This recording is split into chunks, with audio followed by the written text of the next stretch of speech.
This video is a continuation of my AI use cases for Yellowbook CPE. You can find a direct link below. This is primarily for Yellowbook audit shops practicing under GAGAS, but there will be some Redbook application. You can start with a link to this resource below as far as 12 AI use cases for internal audit from KPMG. However, this particular video is going to go through real life use cases that expand on that, including PowerPoint, ChatGPT, and other resources for individuals who want to kick off AI audits today or understand how they could start doing audits of artificial intelligence as well as how they can use artificial intelligence in their shops. Now we'll start with ChatGPT. I have made no secret that I do not think ChatGPT is the best tool, but I do recognize that it is the most popular. So we'll start there with our 12 AI use cases for internal audit. I'm actually using one of my favorite tools to look at one of those use cases. And because about somewhere between half to 80% of auditors have never used artificial intelligence, let's start with one of those prompts so you can at least get an idea of what that looks like in ChatGPT. I'll also link you to one of my favorite sources, which actually comes from Google. This is my Google Notebook. It is public facing. I'll drop a link in the video description below. And I've asked it to summarize these prompts. So create a list of the 12 AI prompts from that document from KPMG. And let's just take the first one as an example. So here are our two prompts with our sources. Then paste our prompt into ChatGPT. And let's check out the result. So I will admit what I do like about ChatGPT as a customer-facing tool. It is probably one of the more intuitive AI tools out there, meaning anyone can pick it up and start using today without any additional background or research.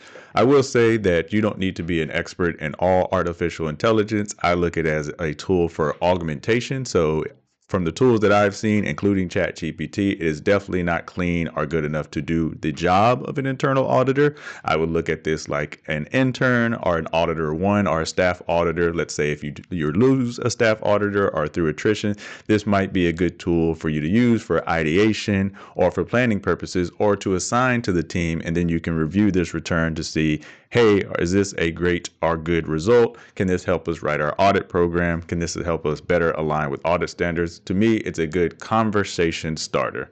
You can also copy that result. This is one of the public facing tools, so this one's not going to be available, meaning that I do not have a login account, at least this month. So this is the free tool, meaning that when I close this ChatGPT window, this will be lost. So my recommendation here is whatever your software may be, let's say it's a teammate, or something along those lines or equivalent, I would create an artificial intelligence program step and then capture all of your prompts and good results and returns and the prompts that result in those that you think are positive or can help other teams. And then you can call this your AI library, your AI knowledge resource, or your AI center, because like I said, let's say this person did have an account.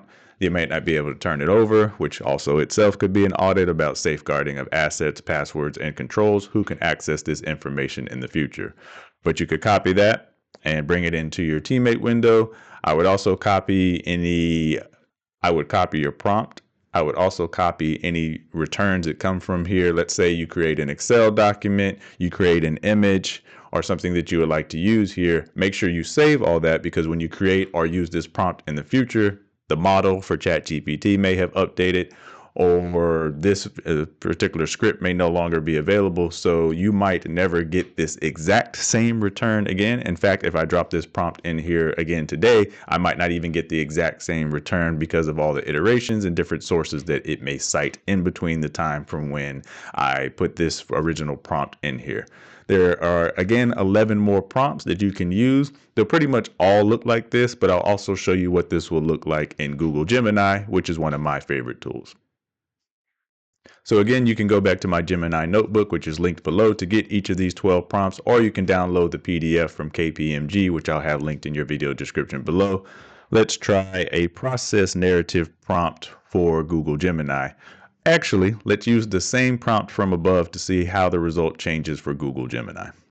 Here we are in Google Gemini.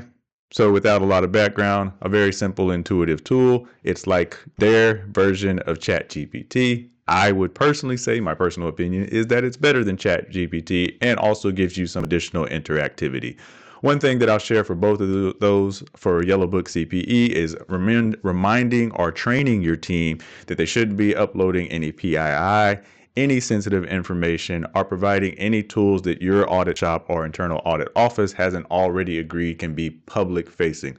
All those documents that you find in my Google Gemini Notebook, those are public facing documents. So no sensitive information, no proprietary information. They are all widely and readily available on the internet. So you definitely want to train all of your audit staff, especially your newer staff, about what is or what is not allowable for upload into these artificial intelligence tools, because once they do become public facing documents, meaning that ChatGPT, Open AI in that case, or Google can begin training on this information, or it will be stored on their servers, likely permanently. And so that might be difficult to remove, might be introducing some risk from your audit shop. So again, training your auditors on what is or is not, or do you have a black or white label ban across the board on the use of artificial intelligence in your shop? Or do you allow for public-facing work papers to be uploaded to these tools? These are the types of risk and control conversations that we'll be having in internal audit shops across the country, as well as in these trainings. If you have any specific questions about these prompts, drop a comment below and I'll make a video response. In both cases, I fast forwarded the video, but both returned these results in less than a minute, honestly, probably closer to 30 seconds. So keep that in mind. I've heard various estimates for folks who are worried about resources that roughly about 1,000 return. The electricity use for these data centers or to create this information is actually roughly comparable or the same from what I have read as far as electricity use across the board. However, they do use a lot of water. One of the estimates that I've seen is about, for every 1,000 word return, is about 1 bottle of water, if you will, almost at a gallon. So if you want to keep that in mind, or you find that you have a personal objection to the resources intensity of these use, that itself might be an internal audit for those local and state government audits. The state of Texas, from the estimates I've seen, is planning to bring on 150 AI data centers, or around 150 AI data centers over the next 5 to 10 years, even though much of the state is in a drought. So this might be an opportunity for some internal audits, which I'll talk about later, that even if you don't have expertise in AI or plan not to use AI, you can still do Yellowbook performance-based audits on the implications of bringing these AI data centers or AI resources into your state, local, or county. And another thing to keep in mind is there may be an audit, there may be environmental audits, governance audits that you can identify who is responsible for this information. You can find a governance and maturity map in the link in the video description below, right there in my Google Gemini Notebook, for different Yellowbook audits that you can do about the impacts and outcomes of artificial intelligence that itself is not a specific use case of artificial intelligence. And you don't need to be a subject matter expert in artificial intelligence in order to conduct those audits, because your criteria can be guided by the contracts with these entities. Again, before we wrap up this chapter on ChatGPT, keep in mind that ChatGPT, as well as some of the largest language models out there, currently train the most on Reddit. Again, that's why I see it as an augmentation tool and not artificial intelligence. However, if you're going to use ChatGPT, Google Gemini, I still think they are great learning tools for helping individuals ideate, continuing to use the human in the loop and remembering the priority there. But if you're going to use these tools, before I wrap up here are 2 additional prompts that I'd recommend that you paste into your prompt window before moving forward. You can find them on your screen and in the video description below. I also want to give you some tools. So let's say your audit shop has not determined or designated the AI tool that you'll be using, or perhaps you're risk averse and don't want to use artificial intelligence internally this year. I still think there are artificial intelligence audits that you can put on your audit plan. We've got some initial criteria from the GAO about governance and accountability. Having worked in the Texas Department of Criminal Justice and the Department of Safety, we can also look at surveillance, police, fire, and sheriff.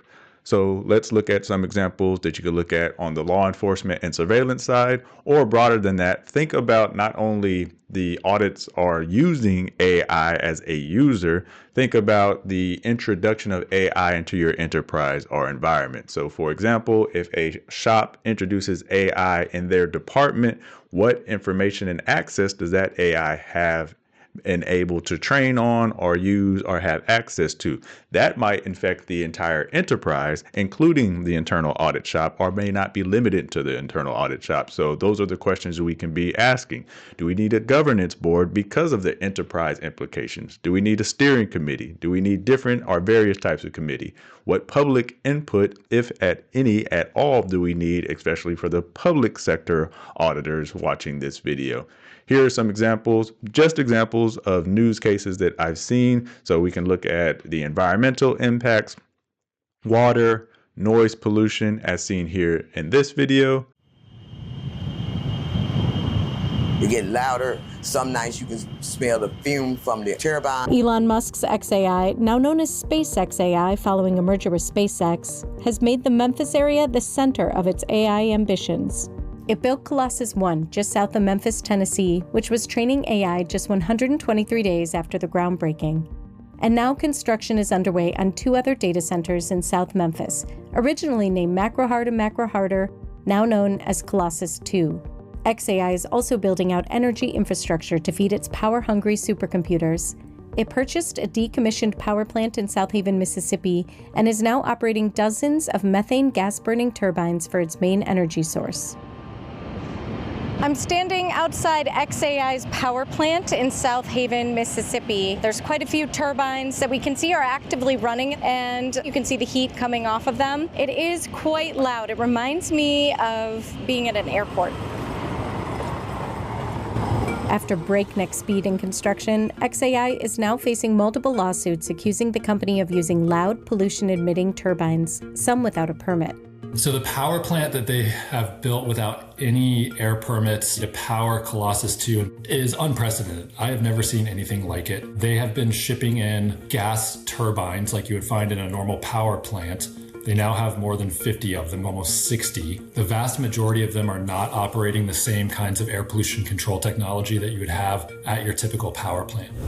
And then what about the introduction of surveillance? What is the retention here? Who owns this data? What rights do they have to this data?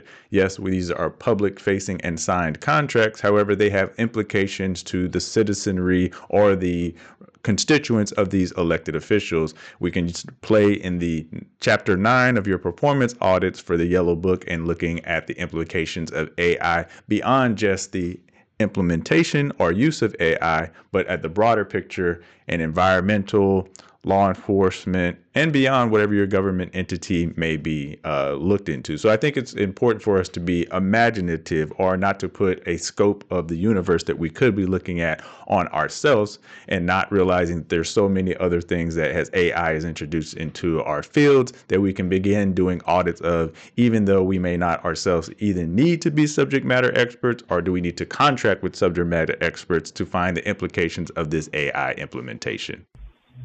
A quiet Saturday afternoon last September, Denver resident Chrisanna Elser gets an alert from her doorbell camera. A nearby Columbine Valley police officer has come calling. You know why I'm here? No. He pulled out a picture of my truck and accused me of stealing a package. We have cameras everywhere in that town. You can't get a breath of fresh air in or out without us knowing. Police-operated cameras had recorded her driving near the scene of the crime. Only problem, she had nothing to do with it. They caught me 20 times driving through the neighborhood that we drive through to go to work every day. Police had simply matched their video with doorbell footage of the theft, showing a blonde, like Elser. Well, can I see this video? If you go to court, you can. If you're going to deny it, I'm not going to extend you any courtesy. If you're going to lie to me, I'm not going to extend you any courtesy. It was shocking to have somebody come in so strong and rely on the digital evidence. Small black cameras mounted on utility poles began appearing around the neighborhood in 2024. But so what, says Elser? I took the stance that everybody else takes, that, big deal, it's up there. If I'm not doing anything wrong, then why am I worried about it? Turns out these cameras extend far beyond Denver. Today, more than 100,000 are installed across all 50 states, according to crowdsourced data from anti-surveillance organizations. The vast majority owned by security tech company Flock Safety. Let's shape a safer future together. So, on balance, technology for the good? Well, Krisanna Elser, for one, might disagree. And Flock allows search data to be shared with police nationwide, potentially tracking Krisanna Elser's anywhere. When you have a national database of these cameras that can be queried by law enforcement without a warrant, that qualitatively shifts something about the surveillance